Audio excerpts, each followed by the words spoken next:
Естонія долучиться до Кримської платформи та обстоюватиме права кримськотатарського народу. Такі плани озвучила прем'єр-міністр Кая Каллас на зустрічі з заступницею міністра закордонних справ України Еміне Джопар та членами Меджлісу. Під час візиту до Києва естонська делегація відвідала експозицію до роковин геноциду кримськотатарського народу та обговорили сучасне становище в окупації. Кая Каллас привітала ініціативу створення Кримської платформи і наголосила, що світу треба нагадувати про злочини окупантів.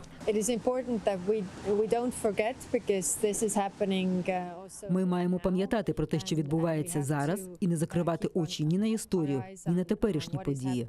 І не дозволяти світу закривати на це очі. Мовляв, все добре. Наша зустріч була дуже ефективною та плідною. Ми обговорили як проблеми кримськотатарського народу, так і шляхи, як Естонія може підтримати, допомогти у цій боротьбі.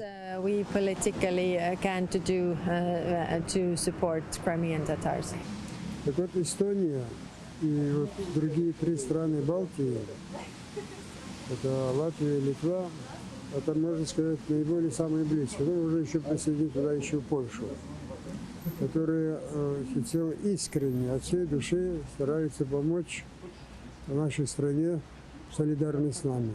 И это во многом объясняется с тем, что они лучше знают проблемы. Они пережили, в частности, балтийские страны, хотя у них не было тотальной депортации, но тысячи и тысячи людей их депортировали под разным предлогом.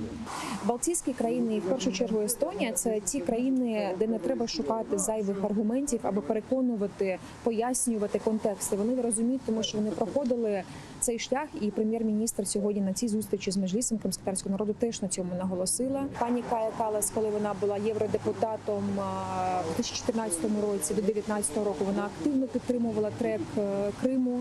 І вона розповідає і каже, що надзвичайно важлива ініціатива Кримська платформа. Я розкрию невеличкий секрет. Нам повідомили, що президентка Естонії прийме участь у Кримській платформі.